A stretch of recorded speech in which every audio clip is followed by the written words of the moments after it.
Hello friends, Neha Maurya knowledge block में आप सभी का स्वागत है। देखिए, मैं मोस्ट इम्पॉर्टेंट क्वेश्चन सीरीज़ चल रहा है। मैंने कल आपको एक लेक्चर दिया था जिसमें केमिस्ट्री पार्ट 1 मैंने दिया था, जिसमें चैप्टर था मेरा रासायनिक अभिक्रिया एवं समीकरण। उसमें जो मोस्ट इम्पॉर्टेंट क्वेश्चन थे उसको दिया था। आज जो मेरा मोस्ट इम्पॉर्टेंट क्वेश्चन है वो है प्रकाश का परावर्तन। ठीक है, प्रकाश का परावर्तन में जितने भी मोस्ट इम्पॉर्टेंट क्वेश्चंस हैं, ये मत सोचिएगा कि ये ज़्यादा ही इम्पॉर्टेंट या कम इम्पॉर्टेंट है, ऐसा मत सोचिएगा।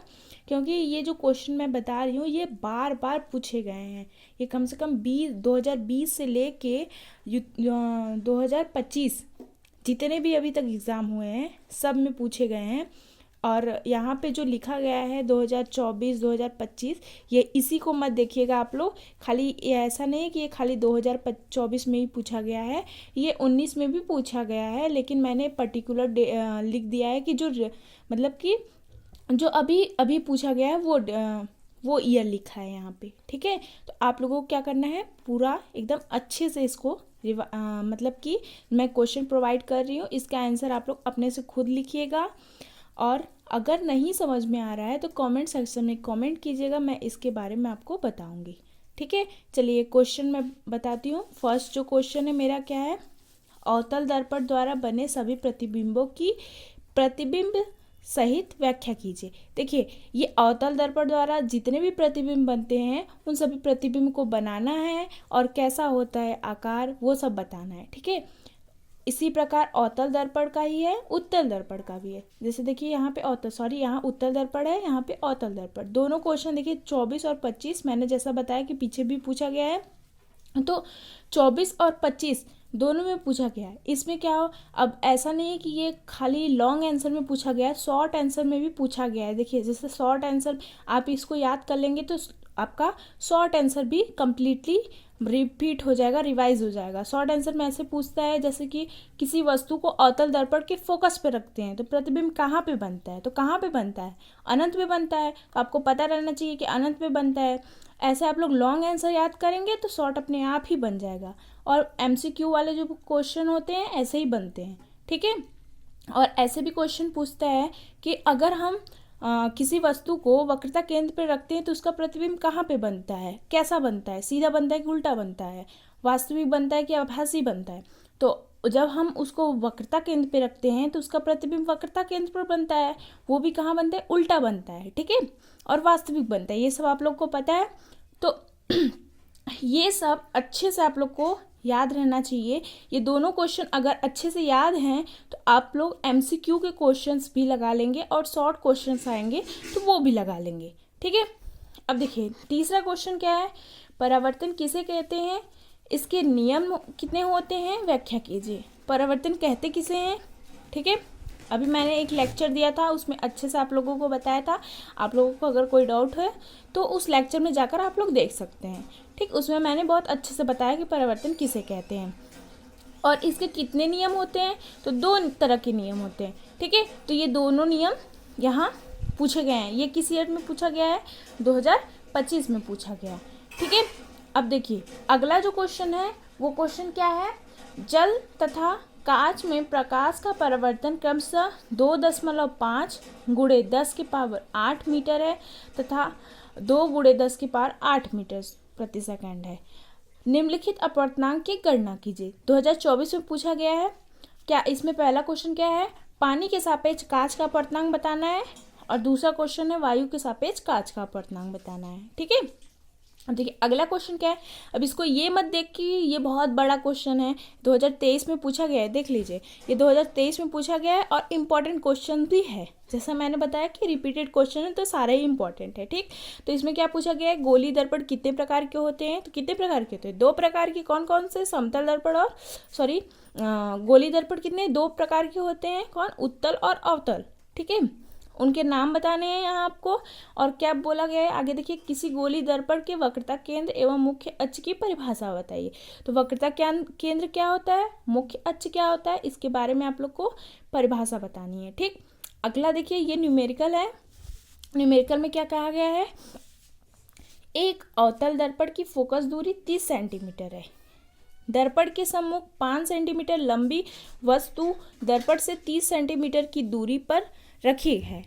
प्रतिबिंब की स्थिति, आकार एवं प्रकृति ज्ञात कीजिए।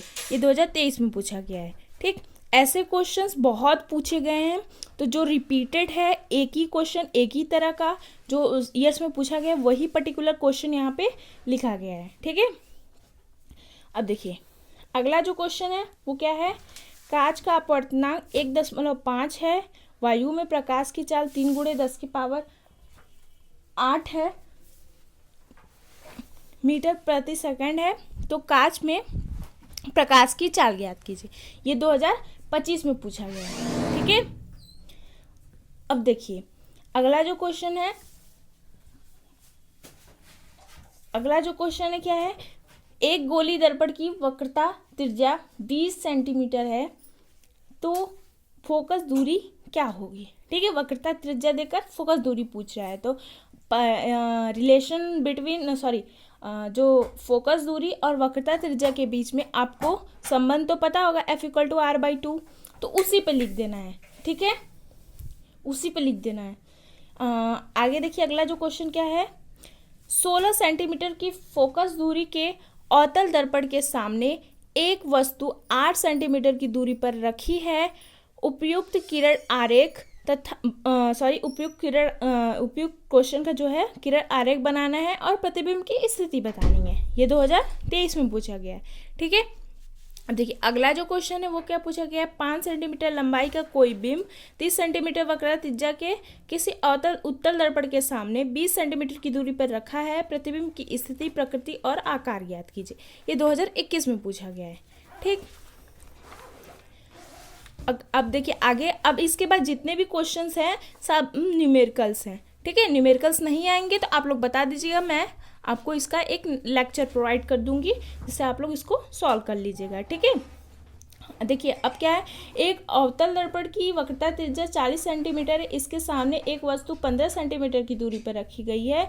तो प्रतिबिंब की स्थिति बताइए। ये 2023 में पूछा गया है। अगला क्वेश्चन इसका है। अवतल दर्पण से 25 सेंटीमीटर की दूरी पर रखी वस्तु का प्रतिबिंब वस्तु की लंबाई का आधा बनता है। ठीक, इसमें क्या पूछा गया है। दर्पण से प्रतिबिंब की दूरी। दूसरा क्वेश्चन दर्पण की फोकस दूरी। ठीक है, ये पूछा गया है। अब देखिए अगला जो क्वेश्चन है मेरा क्या है। 5 सेंटीमीटर लंबाई की कोई वस्तु 30 सेंटीमीटर की वक्रता त्रिज्या के किसी दर्पण के सामने 20 सेंटीमीटर की दूरी पर रखी गई है। तो प्रतिबिंब की स्थिति तथा प्रकृति ज्ञात कीजिए। ये 2023 में पूछा गया है। ठीक, अब देखिए इसके बाद वाला जो क्वेश्चन है, समतल दर्पण किसे कहते हैं तथा समतल दर्पण की परिभाषा सहित विशेषता बताइए।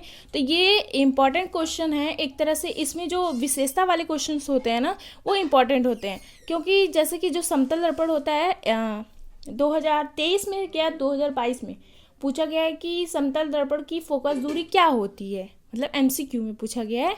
तो क्या होती है, अनंत होती है। तो आप लोग को उसकी विशेषता पता रहेगी तो वो आप लोग अच्छे से लगा पाएंगे, क्योंकि विशेषता में ही ये बताता है कि फोकस दूरी कितनी होती है, समतल दर्पण की ऊंचाई कितनी होती है, वो वस्तु की ऊंचाई की आधी होती है। ये सब आप लोग को विशेषता में ही मिलेगा।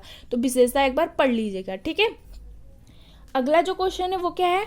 3 सेंटीमीटर ऊंचाई की वस्तु एक अवतल दर्पण से 8 सेंटीमीटर की दूरी पर रखी है।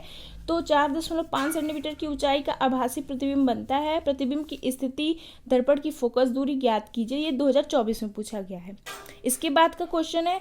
एक उत्तल दर्पण की वक्रता त्रिज्या 40 सेंटीमीटर है। तो इसके सामने एक वस्तु 15 सेंटीमीटर की दूरी पर रखी है। प्रतिबिंब की स्थिति बताइए और किरण आरेख बनाइए। 2023 में पूछा गया है। ठीक, तो ये सारे क्वेश्चंस हैं। ये जो चैप्टर 1 का है इसमें देखिए, इसमें प्रकाश का परावर्तन का ही सारा क्वेश्चंस है। प्रकाश का अपवर्तन का लेक्चर मैं हो सकता है कल नहीं, कल तो केमिस्ट्री का दूसरा चैप्टर दूंगी।